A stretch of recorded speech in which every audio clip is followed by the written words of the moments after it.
My grandpa was drafted into the war, the Korean War that is, and all he wanted to do is play guitar. His passion for guitar engulfed him. It's all he thought about, it's all he wanted to do. He tried out for the lead guitar player of the Air Force Band, and he got it. After he got out of the war, he had ideas to open a music store, but he had no interest and passion for selling band instruments and brass and drums. And at the time, a modern day music retail store, they had to sell that stuff. So he opened the first ever guitar-only shop. Unfortunately, the market wasn't ready for it, and he went bankrupt actually 3 times. You had guys that would come into LA and on their tour, and they'd always want to bring their guitars into my grandpa's shop. My grandpa was a world-renowned setup technician. He'd set up their guitars and set up their intonation and make sure that they're playing perfectly. As he got closer to developing SLINKYS, he'd start to put Ernie Ball Slinky strings on their guitars. So that really helped establish a base of guys like the Ventures and Merle Haggard and the Beach Boys, and a lot of these guys, when they'd bring their guitars and they knew that A, it was going to be set up great, and B, it was now going to have these great Ernie Ball rock and roll Slinkies on it. My grandpa closed down the retail shop and started pursuing Ernie Ball strings in the early 60s. 1957 was his first store. And SLINKYS were born in 1962. In a lot of ways, it was kind of a convergence of great things happening at one time. And the creation of rock and roll really helped his company get some legs.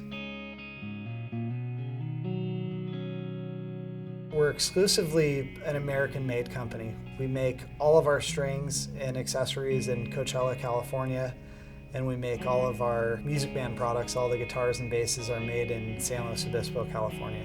If we don't have the ability to be as close to the product as we can, well, we're not interested in making it. If we're not around the product, then how are we certain that the product's going to be great?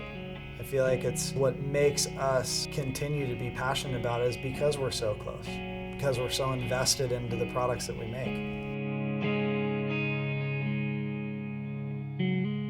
When you have a guy like Eric Clapton or Jimmy Page, Angus Young, and the Eagles, and these guys endorsing your products, it instills a lot of pride. We've got a lot of the legendary musicians, and to this day we're really, really active, and we like fostering relationships with the artists that use our tools for their career.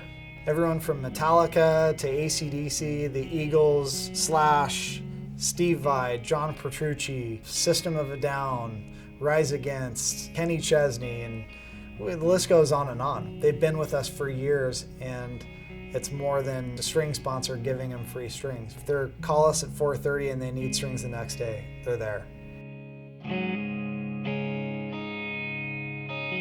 I am and was so extremely fortunate to have 2 great business minds to learn from, and my dad and my grandpa Ernie. I was able in a lot of ways to learn through osmosis, not just the product side, the marketing side, the sales side, the financial side. So I've kind of been in a long-standing incubation period of getting to learn from my dad and grandpa. That creative spirit, I feel like, has made me really passionate about where Ernie Ball is today and where we as a company see it going.